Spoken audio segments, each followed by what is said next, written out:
ખ્રિસ્ત ઈસુમાં આપ સર્વને પ્રેમ સલામ. આજે લેન્ટનો 24મો દિવસ અને નિયુક્ત શાસ્ત્ર પાઠ છે લુકની લખેલી સુવાર્તા, તેનો 19મો અધ્યાય અને 11 થી આગળ કલમો. પ્રભુનું વચન આ પ્રમાણે કહે છે કે તેઓ આ વાતો સાંભળતા હતા ત્યારે તેણે એક દ્રષ્ટાંત પણ કહ્યું, કેમ કે તે યરૂશાલેમ પાસે આવ્યો હતો અને તેઓ એમ ધારતા હતા કે દેવનું રાજ્ય હમણાં જ પ્રગટ થશે. માટે તેણે કહ્યું કે એક કુલીન માણસ પોતાને સારું રાજ્ય મેળવીને પાછા આવવાનો ઈરાદો રાખીને દૂર દેશ ગયો. તેણે પોતાના 10 ચાકરોને બોલાવીને તેઓને 10 મહોર આપીને કહ્યું કે હું આવું ત્યાં લગી તેનો વહીવટ કરો. પણ તેના શહેરના માણસો તેના પર દ્વેષ રાખતા હતા અને તેની પાછળ એલચીઓને મોકલીને કહેવડાવ્યું કે એ માણસ અમારા પર રાજ કરે એવું અમે ચાહતા નથી. તે રાજ્ય મેળવીને પાછો આવ્યો ત્યારે જે ચાકરોને તેણે નાણું આપ્યું હતું તેઓએ તેણે પોતાની પાસે બોલાવીને કહ્યું એ માટે કે તેઓ શું શું કમાયા તે જાણે. ત્યારે પહેલાએ તેની આગળ આવીને કહ્યું કે સાહેબ, તારી એક મોહરે બીજી 10 મોહર પેદા કરી છે. તેણે તેને કહ્યું કે શાબાશ ભલા ચાકર, તું જૂજ વાતમાં વિશ્વાસુ માલુમ પડ્યો છે, માટે 10 શહેરોનો અધિકારી થા. બીજાએ આવીને કહ્યું કે સાહેબ, તારી એક મોહરે બીજી 5 મોહર પેદા કરી છે. તેણે તેને પણ કહ્યું કે તું પણ 5 શહેરોનો ઉપરી થા. બીજાએ આવીને કહ્યું કે સાહેબ, જો તારી મોહર આ રહી, મેં રૂમાલમાં ઘાલીને તેને રાખી મૂકી હતી, કારણ કે હું તારાથી બીતો, કેમ કે તું કઠણ માણસ છે. તે જે મૂક્યું ન હોય તું ઉઠાવે છે અને તે જે વાવ્યું ન હોય તું કાપે છે. તેણે તેને કહ્યું કે ઓ ગુંડા ચાકર, તારા પોતાના મોંથી હું તારો ન્યાય કરીશ. હું કઠણ માણસ છું. મેં જે મૂક્યું ન હોય તે ઉઠાવું છું ને વાવ્યું ન હોય તે કાપું છું, એમ તું જાણતો હતો. માટે શાહુકારના ત્યાં મારું નાણું મૂકીને કેમ નહોતું આપ્યું કે હું આવીને વ્યાજ સુદ્ધા મારું વસૂલ કરત? પછી જેઓ પાસે ઊભા હતા તેઓને તેણે કહ્યું કે તેની પાસેથી તે મોહર લઈ લો અને જેની પાસે 10 મોહર છે તેને તે આપો. તેઓએ તેને કહ્યું કે સાહેબ, તેની પાસે તો 10 મોહર છે. હું તમને કહું છું કે જે કોઈની પાસે છે તેને આપવામાં આવશે અને જેની પાસે નથી તેનું જે છે તે પણ તેની પાસેથી લઈ લેવામાં આવશે. પરંતુ આ મારા વેરીઓ ચાહતા નહોતા કે હું તેઓ પર રાજ કરું. તેઓને અહીં લાવો અને મારી આગળ મારી નાખો. આ પ્રભુનું વચન છે.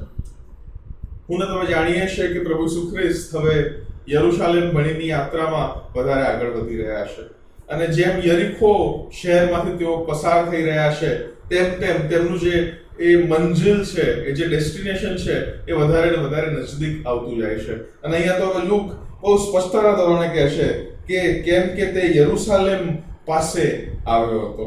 પ્રભુ ઈસુ ખ્રિસ્ત હવે યરૂશાલેમના ઓલમોસ્ટ બારણે આવી ગયા છે.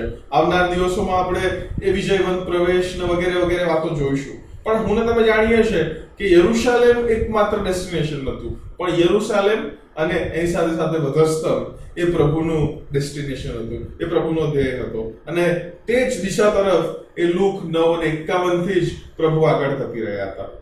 અહીંયા ગાડી પ્રભુ ઈસુ ખ્રિસ્ત એ હવે કોન્ટેક્સ્ટ જે છે એ લગભગ મુખ્ય દાણી જે છે તેના ઘરનો જ છે અને એ ઘરની અંદર જ પ્રભુ ઈસુ ખ્રિસ્ત આ જે વાત છે તે શીખવી રહ્યા છે. આ વાત શીખવાનો જે હેતુ હતો તે શું હતું? લોકો એવું ઈચ્છતા હતા અથવા લોકો એવું ચાહતા હતા કે પ્રભુ ઈસુ ખ્રિસ્ત છે ને તેઓ એમના મસીહા તો બને. they were expecting him to be the king, પણ તેઓ પ્રભુ ઈસુ ખ્રિસ્તને તેમના પોલિટિકલ મસાયા તરીકે ઓળખાવા માંગતા હતા. લોકો એ અલગ અલગ રીતના એ રોમી સત્તા દ્વારા હેરાન થઈ રહ્યા હતા, તેમના પર સતાવણી થઈ રહી હતી અને એથી વિશેષ એ રોમી સત્તાની અંદર રહીને તેમના જ લોકો, જેમ કે આપણે દાણી વિશે જોયું, રાઈટ, યહૂદી હોય ને યહૂદીઓની વિરુદ્ધ રોમી સત્તા સાથે મળીને કામ કરવું. એની સાથે સાથે ફરોશીઓ, સદુકીઓ અને એસીન્સ અને વગેરે વગેરે જે બીજા એ યહૂદી ધર્મની અંદર જે બીજા પ્રાંતો અથવા બીજા જે ગ્રુપ્સ હતા તેઓ પણ કોઈક ને કોઈક રીતના એ પોલિટિકલ સંબંધો, એમાં સદુકીઓ વિશેષ કરીને એ રોમી સત્તા સાથે પોલિટિકલ સંબંધો રાખતા હતા. અને માટે એમના ભલા માટે જ્યારે પોતાના લોકોને એટલે યહૂદીઓને હેરાન કરવાના હોય, એમના પર જ કોઈ એ નિયમ, એ ટેક્સ, કર કંઈ પણ લાવવાનું હોય તો તેઓ અચકાતા નહોતા. એટલે યહૂદી જે નોર્મલ પ્રજા હતી ને, તે બધી રીતના એ દબાઈ રહી હતી, એ બધી રીતના એ ગુલામગીરીમાં હતી, બધી રીતના એ કચડાઈ રહી હતી. અને માટે પ્રભુ ઈસુ ખ્રિસ્ત જેવું વ્યક્તિત્વ આપણે જોઈ રહ્યા છે ને, he has become very popular. એમના મિરેકલ વર્કિંગ દ્વારા ચમત્કારો કરે છે, અજાયબ ઉપદેશ આપે છે, પ્રભુના વચનોમાં એ અધિકાર એટલે ઓથોરિટી સહિત બોલે છે. અને એવું જ્યારે વ્યક્તિત્વ એ યહૂદી સમાજમાં આવે ત્યારે કેમ કોઈ ન વિચારે કે આજ એ પોલિટિકલ મસાયા બની જાય, આજ એ રાજા બની જાય જે વિશે એ પ્રબોધકો કહેતા આવ્યા છે. અને આજ એ રાજા કેમ ના બની જાય કે જે રોમી સત્તાને એ ઉખાડીને બહાર ફેંકી દે. That was the normal people's understanding. That was the normal people's expectation from Jesus Christ. પણ હું અને તમે જાણીએ છીએ કે એ એક્સપેક્ટેશન, એ જે અપેક્ષા હતી તે પ્રભુ ઈસુ ખ્રિસ્ત પૂરી કરવા આવ્યા નહોતા. પ્રભુ ઈસુ ખ્રિસ્ત ઓફકોર્સ, પ્રભુ ઈસુ ખ્રિસ્તના આવવાથી એ પ્રભુનું જે રાજ્ય છે હે ને, ધ કિંગડમ ઓફ ગોડ, એનું ઇનોગ્રેશન થયું. આપણે ગત દિવસોમાં પણ જોયું, એ શરૂ થયું. બટ એનું કલ્મિનેશન જે છે અથવા એની પરિપૂર્ણતા જે છે એ પ્રભુના બીજા આગમનથી જ છે. પણ લોકો ઈચ્છતા હતા કે ઈસુ ખ્રિસ્ત એ પોલિટિકલ એટલે રાજનૈતિક મસીહા બને અને તેમને રોમી સત્તાની જે ગુલામગીરી છે તેનાથી છુટકારો આપે. અને માટે જ હું ને તમે એ પ્રભુ ઈસુ ખ્રિસ્તના શિષ્યોના ટોળામાં પણ બે ઝીલટ કમ્યુનિટીના લોકોને જોઈએ છે, ક્રાંતિકારી કમ્યુનિટી, જે આપણે અગાઉ જોયું. એક હતો સાયમન ધ ઝીલટ, સિમોન એટલે પિત્તર સિવાયનો બીજો સિમોન હતો તે, અને બીજો યહૂદા ઇસ્કારિયોતી. આ ક્રાંતિકારી જે ગ્રુપ હતું યહૂદીઓમાંનું, તેઓ હિંસા દ્વારા એ સ્વતંત્રતા મેળવવા માંગતા હતા. અને માટે પ્રભુ ઈસુ ખ્રિસ્તમાં તેમને એક આશા દેખાય, એમાં કાંઈ ખોટું નહોતું, એમાં કાંઈ ખોટું નહોતું. એટલે લોકો એવું ધારતા હતા કે પ્રભુનું રાજ્ય હમણાં જ પ્રગટ થશે, ઇમિડિયેટલી પ્રભુનું રાજ્ય હમણાં જ પ્રગટ થશે. એટલે કે પ્રભુ ઈસુ ખ્રિસ્ત એવું કંઈક કરશે, અથવા પ્રભુ ઈસુ ખ્રિસ્ત હવે એટલા પોપ્યુલર થઈ ગયા છે કે immediately he will kick over the Roman government, અને તેઓ પોતે રાજા તરીકે બેસશે અને પછી એ યહૂદી લોકો સ્વતંત્રતા પ્રાપ્ત કરશે. પણ એના પ્રત્યુત્તરમાં પ્રભુ ઈસુ ખ્રિસ્ત એક દાખલો, એક દ્રષ્ટાંત એ લોકોને કહે છે. આ જ દાખલો અને આ જ દ્રષ્ટાંત પ્રભુ ઈસુ ખ્રિસ્ત માથીની લખેલી સુવાર્તા 24 અને 25 અધ્યાયની અંદર જે સિરીઝ ઓફ પેરેબલ્સ છે કે જે મને તમને અંતના સમયના માટે તૈયાર કેવી રીતના રહેવું તે શીખવે છે. તેની અંદર એને બેગ્સ ઓફ ટેલેન્ટ્સ અથવા બેગ્સ ઓફ ગોલ્ડ તરીકે આપણે જાણીએ છીએ કે જે તાલંતોનું જે દ્રષ્ટાંત છે. એમાં 10 તાલંત, 5 તાલંત, 1 તાલંત એવી રીતના એ મજૂરની અથવા એ એના ચાકરની કેપેબિલિટી પ્રમાણે આપે છે. પણ અહીંયા ગાડી પ્રભુ ઈસુ ખ્રિસ્ત એ ત્રણેય ચાકરને એક જ મોહર આપે છે. there is a difference. એક જ મોહર આપે છે અને પછી એનો વહીવટ એ માલિક એને આપે છે કે જા તું આની પર કામ કર. હવે એ મોહરની વેલ્યુ શું એ હું તમને નથી જાણતા, કેમ કે એટલીસ્ટ જો ટેલેન્ટ લખેલું હોય, તાલંત હોય, તો તાલંતની વેલ્યુ છે કિલોમાં. એટલે સોનાનું તાલંત હોય તો એની એટલા કિલોની સોનાની વેલ્યુ, ચાંદીનું તાલંત હોય તો આટલા કિલોના ચાંદીનું વેલ્યુ. બટ મોહર, એ મોહરની વેલ્યુ મને તમને ખબર નથી. But what is significant is કે ત્રણેય ચાકરોને એક જ મોહર આપવામાં આવે છે ઇક્વલી.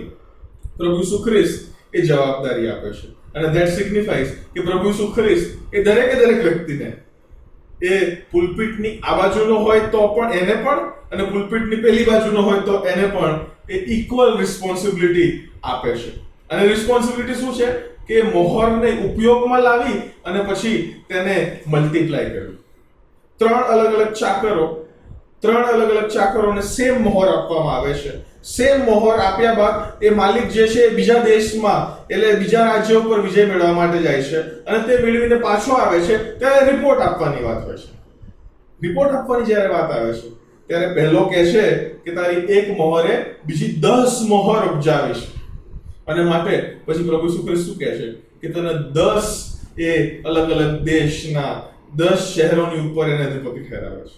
એની પછી જે બીજો ચાકર આવે છે એ એકના 5 મોહર કરે છે અને એને પણ કહે છે શાબાશ વિશ્વાસુ ચાકર, છે ને, શાબાશ વિશ્વાસુ ચાકર. અને પછી ત્યાં એને પણ પ્રભુ એ જે માલિક છે એ 5 શહેરોને ઉપરી ઠેરાવે છે. અને પછી ત્રીજો ચાકર આવે છે. ત્રીજો ચાકર આવીને માલિકને કહે છે કે માલિક, હું જાણું છું તું કોણ છે, તું કેવો છે, જ્યાં મૂકે નથી ત્યાંથી લે છે, જ્યાં કાપે જ્યાં વાવે નહીં ત્યાંથી કાપે છે, માટે હું તો ગભરાઈ ગયો. એટલે ભાઈ મેં તો આ રૂમાલમાં એને વીંટોળીને મૂકી દીધું અને લે આ તારી મોહર. પછી માલિક એને કહે છે કે જો તું જાણતો તો આવો જ છું તો એટલીસ્ટ એ શાહુકારને તે આપવું હતું ને, કે કમસે કમ આયા પછી હું મારી વ્યાજ સુદ્ધા લેત. બટ એ ત્રીજો ચાકર એ પણ નથી કરતો મારા વાલા.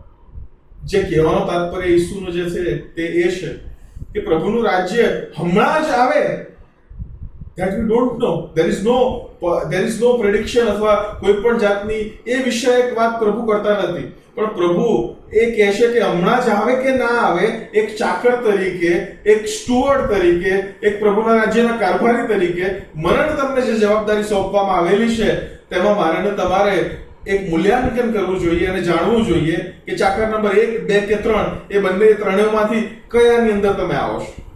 Where do you fit? કેમ કે 1 અને 2 તે 1 ના 10 અને 1 ના 5 કરે છે. પણ જે ત્રીજો છે ને એ એમ જ એને રૂમાલની અંદર વીંટાળીને મૂકી દે છે અને પછી આવીને એનું એ જ આપે છે અને પછી એનો અંત સારો થતો નથી. મારા વાલાઓ, પ્રભુ જ્યારે વિશ્વાસુ વ્યક્તિઓ તરીકે, ઈસુ પર વિશ્વાસ રાખનાર વ્યક્તિઓ તરીકે મને ને તમને એમની ઓળખ, એમનું નામ અને એમનું ચિહ્ન મને ને તમને જ્યારે આપે છે ને, when he seals us by his name, એ મારા ને તમારા જીવન પરની મોહર છે. બધાને ઇક્વલી એ મોહર આપવામાં આવેલી છે. એ પુલપિટની આ તરફના લોકો હોય તો એમને પણ, અને પુલપિટની પેલી તરફના લોકો હોય તો એમને પણ. ઘણી બધી વાર હું તમે એવું માનીએ છીએ કે ભાઈ આપણે તો એ પૂર્ણ સમયની સેવામાં નથી એટલે અમુક વસ્તુઓ તો ભાઈ ખાલી પાળક સાહેબ જ કરી શકે. સુવાર્તા પ્રચાર તો પાળક સાહેબનું કામ છે, મિશન ફીલ્ડ તો પાળક સાહેબનું કામ છે, વગેરે વગેરે. બટ પ્રભુનું વચન આજે સ્પષ્ટતાના ધોરણે હવે યરૂશાલેમના ઓલમોસ્ટ બારણે આવી ગયા છે અને ત્યાં કહે છે કે મોહર બધાને સરખી આપવામાં આવેલી છે, કામ બધાએ સરખું કરવાનું છે. લેટ અસ ઇવેલ્યુએટ કે 3 ચાકરોમાંથી કયા પર હું તમે ફિટ થઈએ છે. જો 1 અને 2 માં થતા હોય then it is good, કેમ કે પ્રભુ મને તમને કહે છે કે શાબાશ વિશ્વાસુ ચાકર, શાબાશ વિશ્વાસુ ચાકર. પણ જો ત્રીજામાં ફિટ થતા હોઈશું ને તો માથથી પણ કહે છે કે ત્રીજાની પાસે જે છે એ પણ એની પાસેથી લઈ લેવામાં આવે છે અને જેની પાસે 10 છે એને આપવામાં આવે છે. એક અચિંતી વાત અથવા એક અજાયબ જેવી વાત તમે નોટ કરી અહીંયા. જે 1 ના 10 કરે છે એને 10 શહેરોનો ઉપરી બનાવવામાં આવે છે. જે 1 ના 5 કરે છે એને 5 શહેરોનો ઉપરી બનાવવામાં આવે છે.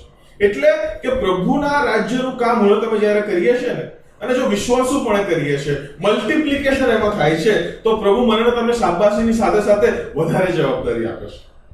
We become all the more responsible for his work. પ્રભુનું કામ એક કરીને મૂકી દઈએ અને પછી રિટાયર થઈ જઈએ એવું બને જ નહીં.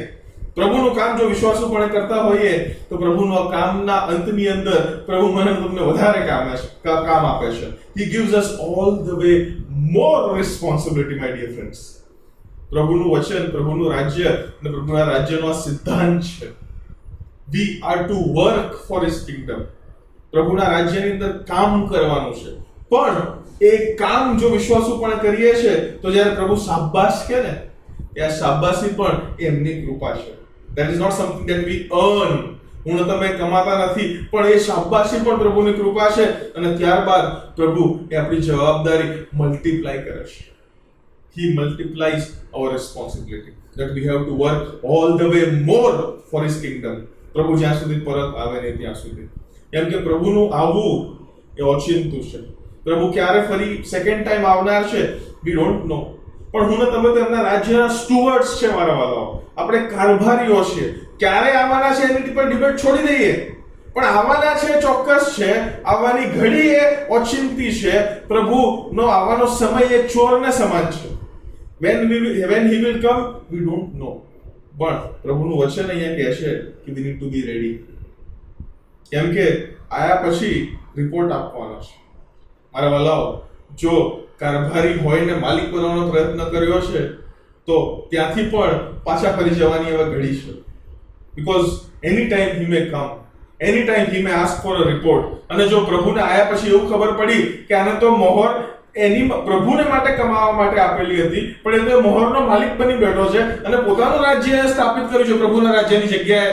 ધેન મારો ને તમારો અંત છે ને એ એવા લોકો સમાન છે કે જે લોકો એવું નતા ઈચ્છતા કે એ માલિક એમની ઉપર રાજ કરે, અને તેઓ માટે છેલ્લી કલમમાં એવું લખ્યું છે, પરંતુ આ મારા વેરી જેઓ ચાહતા નહોતા કે હું તેઓ પર રાજ કરું, તેઓને અહીં લાવો અને મારી આગળ મારી નાખો.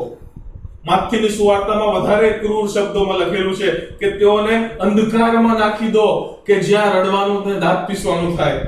What is that destination? That destination is hell.